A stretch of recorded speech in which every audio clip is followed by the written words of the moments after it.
Olá, irmãos, sejam bem-vindos à Escola Bíblica da Igreja Batista Brasileira em Washington, D.C. É uma alegria para nós estarmos juntos para estudarmos a boa palavra de Deus, a Bíblia Sagrada. Nosso desejo é que os estudos aqui trazidos contribuam para a edificação da sua vida. E se você quiser entrar em contato conosco, você poderá fazer isso através dos nossos endereços eletrônicos. Que Deus te abençoe. Vamos à nossa lição?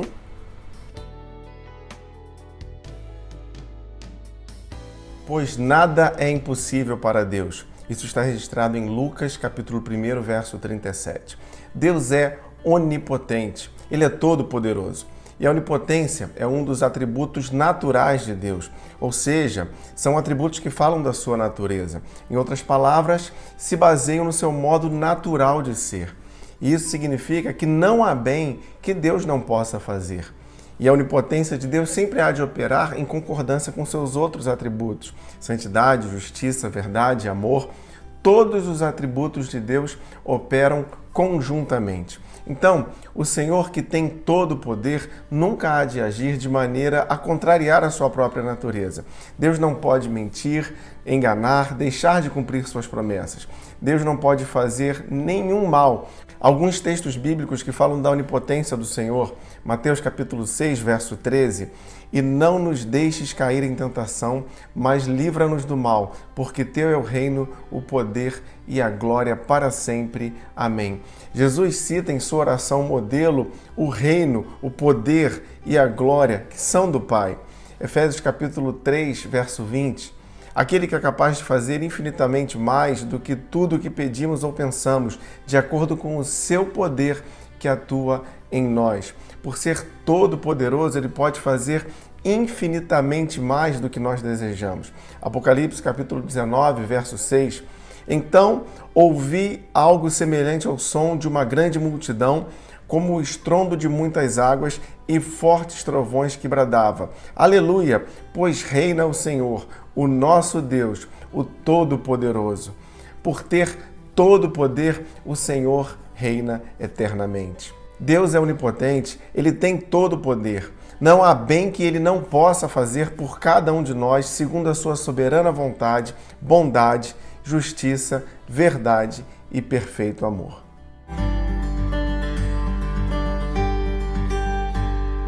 E nós seguimos estudando a revista Compromisso, da editora Convicção. O título da lição de hoje: Deus é onipotente. Vamos orar, vamos falar com Deus. Feche seus olhos. Querido Deus, diante da tua grandeza, diante da tua majestade, sabendo que tu tens todo o poder, nós pedimos agora que o Senhor fale aos nossos corações através do estudo da tua palavra. Oramos assim, em nome de Jesus. Amém. Louvor ao Deus Todo-Poderoso que nos livra. Segundo o livro de Samuel, capítulo 22, versos de 1 a 6.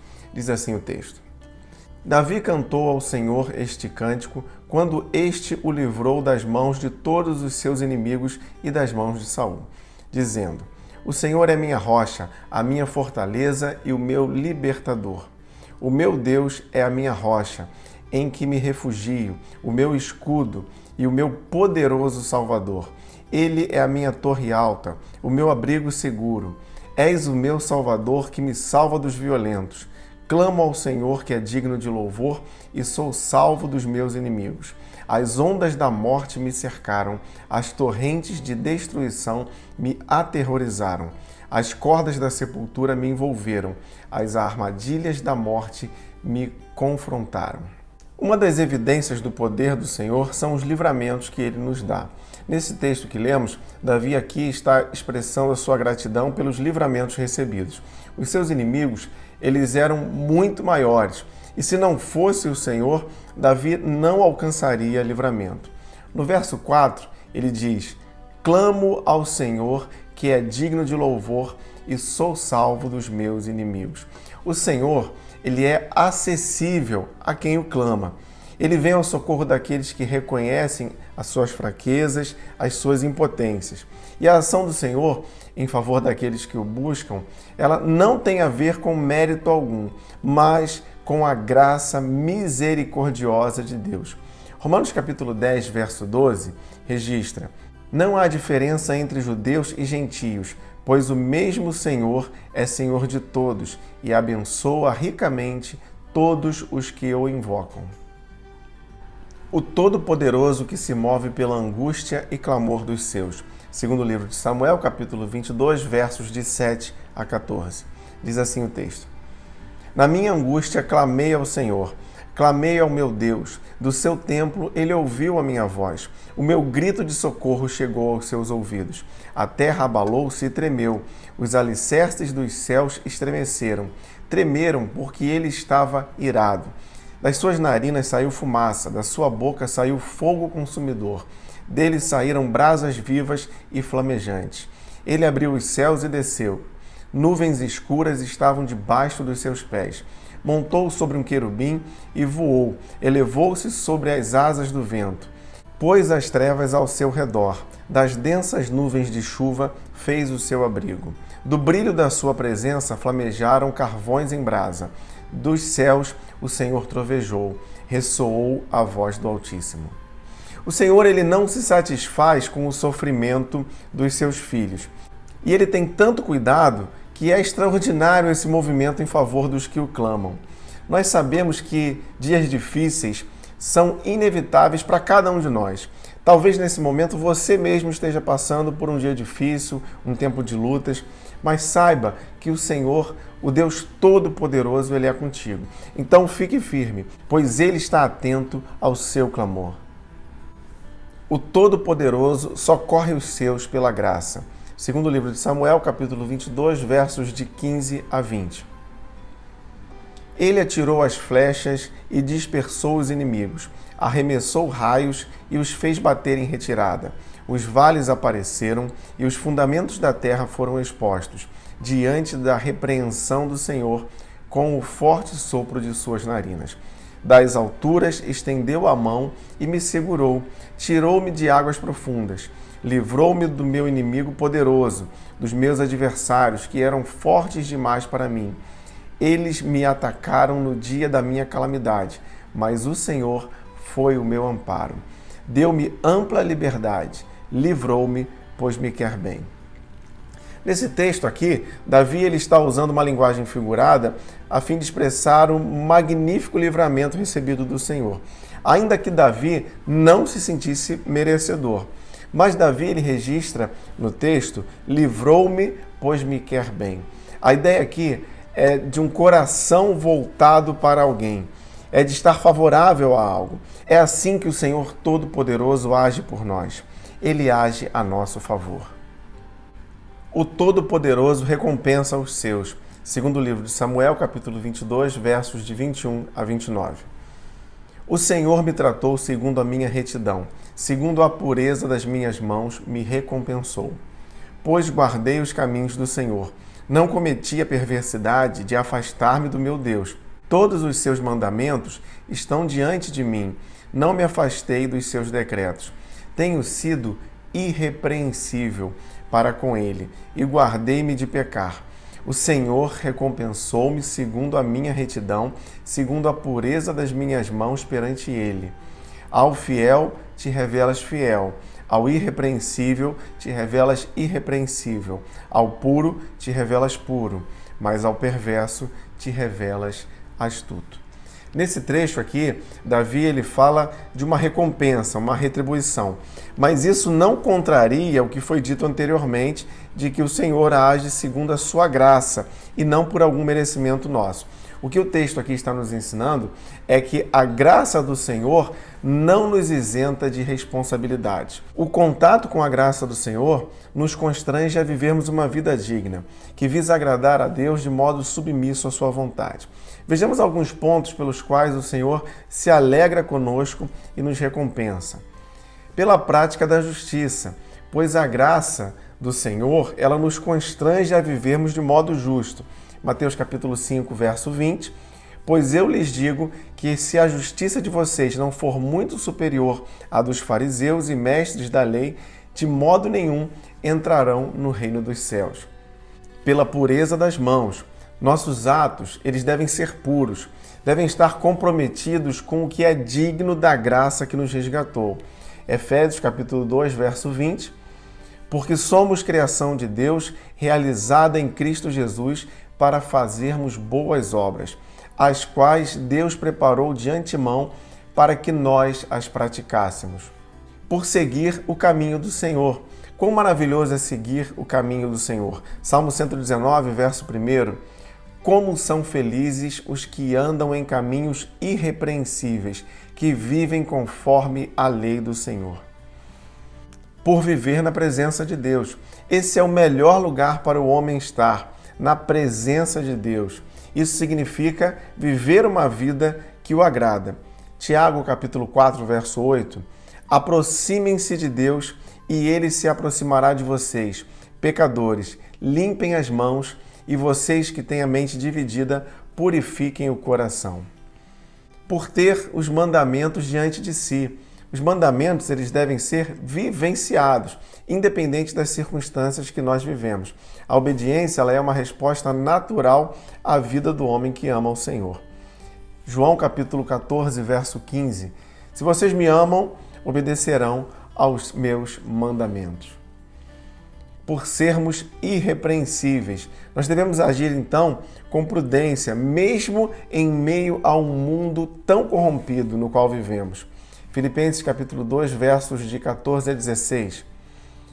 Façam tudo sem queixas, sem discussões, para que venham a tornar-se puros e irrepreensíveis, filhos de Deus inculpáveis no meio de uma geração corrompida e depravada, na qual vocês brilham como estrelas no universo, retendo firmemente a palavra da verdade. Assim, no dia de Cristo, eu me orgulharei de não ter corrido nem me esforçado inutilmente. Por guardar-se da iniquidade. O pecado ele deve ser uma exceção na vida do discípulo. Nós não podemos viver praticando de maneira habitual o que é pecado. Salmo de número 66, versos de 17 a 19. A ele clamei com os lábios, com a língua o exaltei. Se eu acalentasse o pecado no coração, o Senhor não me ouviria. Mas Deus me ouviu, deu atenção à oração que lhe dirigi. Pela pureza dos olhos. Os olhos, eles são entradas para aquilo que vai nos encher. Então, para onde temos focado os nossos olhos? Mateus capítulo 6, versos 22 e 23. Os olhos são a candeia do corpo. Se os seus olhos forem bons, todo o seu corpo será cheio de luz. Mas se os seus olhos forem maus, todo o seu corpo será cheio de trevas. Portanto, se a luz que está dentro de você são trevas, que tremendas trevas são. O Senhor Todo-Poderoso, Ele age com justiça. E no tempo certo, Ele virá a fim de que prestemos conta de tudo que temos feito. E não haverá justificativas para aqueles que não viveram segundo a sua graça. O Todo-Poderoso nos capacita a lutar e vencer. Segundo o livro de Samuel, capítulo 22, versos de 28 a 43. Eu leio os versos de 30 a 33. Contigo posso avançar contra uma tropa. Com o meu Deus posso transpor muralhas. Este é o Deus cujo caminho é perfeito. A palavra do Senhor é comprovadamente genuína. Ele é escudo para todos os que nele se refugiam. Pois quem é Deus além do Senhor? E quem é rocha, senão o nosso Deus? É Deus quem me reveste de força e torna perfeito o meu caminho. Somente em Deus nós podemos vencer. Nele não ficamos estacionados, pois Ele nos faz avançar. E assim vamos transpor muralhas, seguindo pelo seu caminho. Ele nos protege em meio às batalhas da vida. Versos 34 e 35. Ele me faz correr veloz como a gazela e me firma os passos nos lugares altos. É Ele que treina as minhas mãos para a batalha e assim os meus braços vergam o arco de bronze. O Senhor, Ele nos faz caminhar o melhor caminho, que é o caminho da sua vontade. Ele nos dá destreza e forças para enfrentarmos as lutas do dia a dia. Versos 36 e 37. Tu me dás o teu escudo de livramento, a tua ajuda me fez forte. Alargas sob mim o meu caminho, para que os meus tornozelos não se torçam. O Senhor, Ele cuida de nós. Ele nos dá o escudo de livramento, nos ajuda com a sua força em nós. Ele nos guia e nos firma para que não tropecemos. versos 38 e 39. Persegui os meus inimigos e os derrotei. Não voltei enquanto não foram destruídos. Esmaguei-os completamente e não puderam levantar-se. Caíram debaixo dos meus pés. O Senhor, o Todo-Poderoso, é Ele que nos conduz por um caminho de vitória. E Ele nos garante a vitória através de Jesus Cristo. Primeira carta de Paulo aos Coríntios, capítulo 15, verso 57. Mas graças a Deus que nos dá a vitória por meio de nosso Senhor Jesus Cristo. O Todo-Poderoso é cheio de graça. Segundo o livro de Samuel, capítulo 22, versos de 44 a 51. Tu me livraste dos ataques do meu povo, preservaste-me como líder de nações. Um povo que eu não conhecia me é sujeito. Estrangeiros me bajulam. Assim que me ouvem, me obedecem. Todos eles perdem a coragem, saem tremendo das suas fortalezas. O Senhor vive. Bendito seja a minha rocha. Exaltado seja Deus, a rocha que me salva. Este é o Deus que em meu favor executa vingança, que sujeita nações ao meu poder, que me livrou dos meus inimigos. Tu me exaltaste acima dos meus agressores, de homens violentos me libertaste. Por isso te louvarei entre as nações. Ó Senhor, cantarei louvores ao teu nome. Ele concede grandes vitórias ao seu rei. É bondoso com o seu ungido, Davi e seus descendentes, para sempre. O texto que lemos, no verso 44, diz: Tu me livraste dos ataques do meu povo. São inevitáveis os conflitos que em certos momentos teremos mesmo com aqueles que estão próximos a nós, inclusive com os das nossas famílias. Mas esses conflitos, eles são superáveis através da graça de Deus. Graça é um favor imerecido, é algo que recebemos sem mérito. Ela é o reflexo do amor e da bondade de Deus por nós. Então, Deus nos ama e através da sua graça Ele nos capacita a resolver os conflitos da nossa vida. O verso 51 que lemos diz: Ele concede grandes vitórias ao seu rei, é bondoso com o seu ungido. Bondoso aqui significa ter um amor incondicional, uma compaixão profunda, bondade sem limites, graça. E é assim que Deus age conosco. Ele nos ama incondicionalmente. Ele tem profunda compaixão por nós. A sua bondade, ela não tem limite. Ele é o Deus de toda a graça. Então, irmãos, busque e louve ao Senhor em todo o tempo. Mesmo na angústia, erga o seu clamor ao Deus Todo-Poderoso. Creia, o Deus Onipotente virá ao teu socorro. Vamos orar, vamos falar com Deus mais uma vez. Feche seus olhos. Querido Deus, muito obrigado pelo estudo da Tua Palavra. Nós declaramos que cremos que Tu tens todo o poder, que Tu és onipotente. Pai, nós colocamos nossas vidas em Tuas mãos, pedindo que o Senhor nos guie, que o Senhor nos guarde, que o Senhor nos livre das maldades desse mundo tão difícil e que nós possamos caminhar sempre segundo a Tua vontade. Eu oro pedindo uma bênção especial para cada uma de nossas famílias, em nome de Jesus. Amém.